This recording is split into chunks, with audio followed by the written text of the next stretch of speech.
नमस्कार, आप live cities देख रहे हैं। मैं हूं जय शुक्ला। देखिए, इस वक्त की सबसे बड़ी खबर, बिहार में बीपीएससी टीआरई 4 को लेकर सुलग रही आंदोलन के बीच ये बड़ी खबर बहुत मायने रखती है। तमाम आंदोलनरत जो छात्र हैं पटना के गर्दनी बाग मैदान में जुटे हुए हैं। टीआरई 4 पर लगातार सरकार को चेतावनी दी जा रही है और कहा जा रहा है कि हम बिहार बंद को भी तैयार हैं। अगर सरकार हमारी बात नहीं मानती है तो बिहार बंद का ऐलान किया जाएगा और इसके साथ ही सरकार का घेराव भी किया जाएगा। लेकिन इन सबके बीच अब बीपीएससी की ओर से स्पष्ट रुख सामने आ चुका है। बीपीएससी ने तमाम चीजों पर जवाब दिया है। क्या क्या परेशानियां हैं, तमाम परेशानियों को मद्देनजर रखते हुए जो जवाब दिया गया है वो जवाब आपको समझना चाहिए। परीक्षा से लेकर के माइनस मार्किंग से लेकर के पीटी मेंस तक को लेकर के बीपीएससी की ओर से सब कुछ स्पष्ट किया गया है। बीपीएससी के सचिव ने कुछ देर पहले जानकारी दी है और इस दौरान परीक्षा नियंत्रक राजेश कुमार भी उनके साथ मौजूद रहे। तो समझ लीजिएगा, बीपीएससी टीआरई 4 को लेकर जो आंदोलन की चिंगारी पटना में सुलग रही है, सुलगती हुई नजर आ रही है। अब हो सकता है कि उनके इस बयान के बाद या तो चिंगारी और भड़क जाएगी या फिर हमेशा हमेशा के लिए टीआरई 4 वाले शांत हो जाएंगे। लेकिन शांति बहाल होना इतना आसान नहीं लगता है। सबसे पहले हम बड़ी खबर की बात कर लेते हैं। बीपीएससी की ओर से क्या जवाब दिया गया है वो समझ लीजिएगा। शिक्षक भर्ती परीक्षा टीआरई 4 को लेकर अभ्यर्थियों के बीच चल रही चर्चाओं और अफवाहों पर बिहार लोक सेवा आयोग ने स्थिति को स्पष्ट किया है। आयोग के सचिव हेमंत कुमार सिंह और परीक्षा नियंत्रक राजेश कुमार सिंह इस मौके पर सामने आए। इस दौरान परीक्षा नियंत्रक ने टीआरई 4 में पीटी और मेंस यानी कि 2 चरणों में परीक्षा कराने के फैसले को लेकर विस्तार से जानकारी दी है।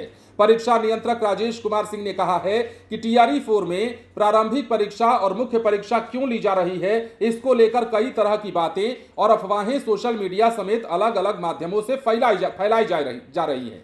उन्होंने स्पष्ट किया है कि बिहार ऐसा पहला राज्य नहीं है जहां शिक्षक भर्ती परीक्षा 2 चरणों में कराई जा रही है। यह भी कहा कि कई राज्यों में प्रतियोगी और शिक्षक भर्ती परीक्षाएं 2 चरणों में आयोजित कराई जाती हैं। इसलिए टीआरई 4 में पीटी और मेंस का प्रावधान कोई असामान्य व्यवस्था नहीं है। उन्होंने परीक्षा प्रक्रिया में बदलाव के पीछे परीक्षा व्यवस्था को अधिक व्यवस्थित और प्रभावी बनाने की जरूरत का जिक्र किया। यह भी कहा है कि नीट यूजी 2024 का भी उदाहरण दिया गया और बताया गया कि वर्ष 2024 में नीट यूजी परीक्षा को लेकर उठे विवादों के बाद राधाकृष्णन कमेटी का गठन किया गया था और कमेटी की ओर से 2 चरणों वाली परीक्षा व्यवस्था का सुझाव दिया गया था। उन्होंने यह भी स्पष्ट किया कि आर्थिक अपराध इकाई की ओर से बिहार लोक सेवा आयोग को परीक्षा में 2 चरणों की व्यवस्था अपनाने की बात कही गई थी। इसी संदर्भ में टीआरई 4 में पीटी और मेंस को लेकर फैसला लिया गया है। टीआरई 4 में नेगेटिव मार्किंग को लेकर भी अभ्यर्थियों के बीच सवाल उठ रहे थे और इस पर परीक्षा नियंत्रक राजेश कुमार सिंह ने स्पष्ट किया है कि बीपीएससी की परीक्षाओं में पहले से ही नेगेटिव मार्किंग का प्रावधान रखा जाता रहा है। यह भी कहा है कि टीआरई 4 में भी नेगेटिव मार्किंग जारी रहेगी और इसमें बदलाव की फिलहाल कोई संभावना नहीं है। आयोग का मानना है कि गलत उत्तर देने पर अंक काटे जाने की व्यवस्था से परीक्षा में अनावश्यक अनुमान लगाकर उत्तर देने की प्रवृत्ति को नियंत्रित किया जा सकता है। परीक्षा नियंत्रक ने आगे यह भी कहा है कि कई बार अभ्यर्थी बिना पूरी जानकारी के भी किसी विकल्प को चुन देते हैं और केवल तुक्का लगाकर सही उत्तर मिल जाने की स्थिति में चयन की संभावना बन जाती है। नेगेटिव मार्किंग ऐसी प्रवृत्ति को रोकने में मदद करेगी। टीआरई 4 में पीटी और मेंस को लेकर अभ्यर्थियों के बीच चल रही चर्चाओं को लेकर बीपीएससी ने सफाई दी है और कहा है कि ये तमाम चीजें सोशल मीडिया की उपज हैं और इसको ज्यादा संजीदगी से नहीं लेना चाहिए। आयोग की ओर से यह भी स्पष्ट किया गया है कि 2 चरणों में परीक्षा कराने का निर्णय किसी अफवाह के आधार पर नहीं बल्कि परीक्षा व्यवस्था को लेकर विचार विमर्श और संबंधित सुझावों के आधार पर लिया गया है।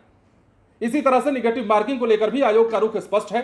टीआरई 4 में अभ्यर्थियों को परीक्षा की तैयारी करते समय 2 चरणों की प्रक्रिया और नेगेटिव मार्किंग को ध्यान में रखना होगा।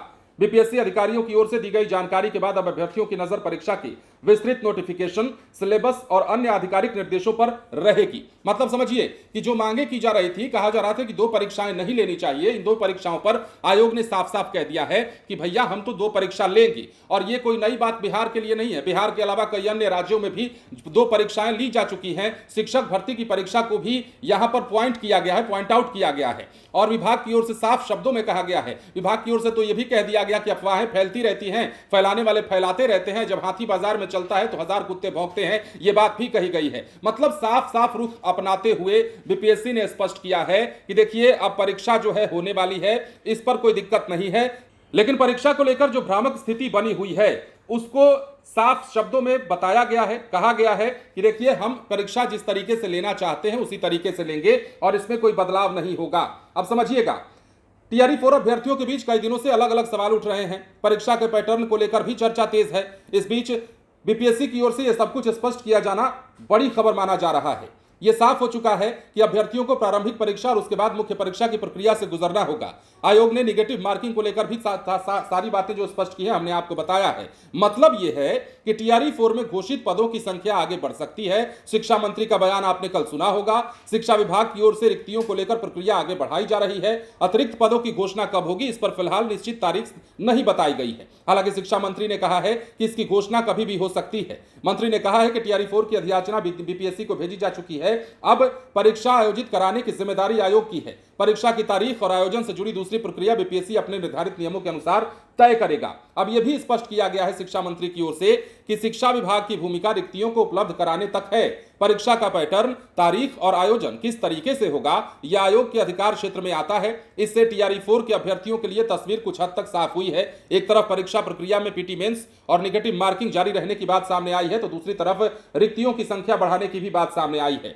अब मिथिलेश तिवारी ने कुछ लोगों पर अभ्यर्थियों को गुमराह करने का भी आरोप लगाया था। आपने देखा था, मंत्री ने आरोप लगाया था कि ऐसे लोगों की ओर से छात्रों को भड़काने की कोशिश की जा रही है जो अपनी रोटियां सेकना चाहते हैं। तमाम चीजें चली आ रही हैं। मतलब मई, जून, जुलाई के महीने से ही ये तमाम चीजें चली आ रही हैं और बीपीएससी को लेकर के, टीआरई 4 की परीक्षा को लेकर के तमाम अभ्यर्थी पटना के गर्दनी बाग मैदान में जुटे हुए हैं। हालांकि इनकी संख्या कभी बढ़ रही है, कभी घट रही है। और भी कई विभागों के जो अभ्यर्थी हैं, कई परीक्षाओं के जो अभ्यर्थी हैं, वो भी गर्दनी बाग में जुटे हुए हैं। इनमें बीएसएससी वाले भी शामिल हैं। लेकिन बीपीएससी की ओर से तमाम चीजें स्पष्ट करते हुए, मतलब मोटा मोटी तौर पर आप ये समझ लीजिए कि बीपीएससी टीआरई 4 पर हाय तौबा मचाने वाले लोगों को कड़ा जवाब दिया गया है, कड़ा रुख अपनाया गया है और साफ शब्दों में कह दिया गया है कि भैया देखिए, हम पीटी मेंस कराएंगे, निगेटिव मार्किंग जरूर होगी। अब तुक्का मारने वाले जो अभ्यर्थी हैं उनको दिक्कत हो सकती है, क्योंकि जिन्हें लगता है कि हम अंदाज से ही लिख करके चले आएंगे, ऐसे बटन दबाएंगे या ऐसे नोटिफाई करेंगे, टिक लगा देंगे और चले आएंगे, तो समझना होगा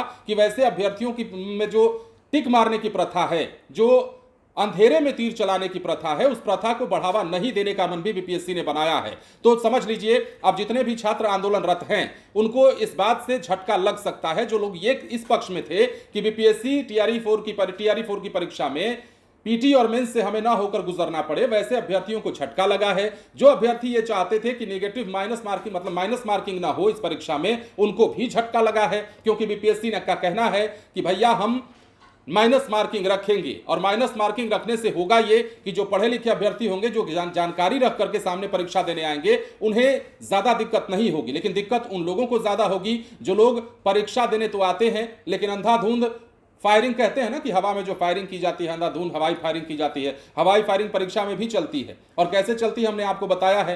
मतलब तुक्का मार दिए और चल दिए, उसी में किसी का हो गया। अब सोचिए कि तुक्का मार करके जिनका सिलेक्शन होगा, वो जब विद्यालयों में पढ़ाने जाएंगे तो उनकी जानकारी कहां से उतनी हो पाएगी, बच्चों का भविष्य कैसे बन पाएगा। तो ये तमाम चीजों को मद्देनजर रखते हुए बीपीएससी की ओर से अब सब कुछ साफ किया गया है। फिलहाल बने रहे लाइव सिटीज के साथ। धन्यवाद।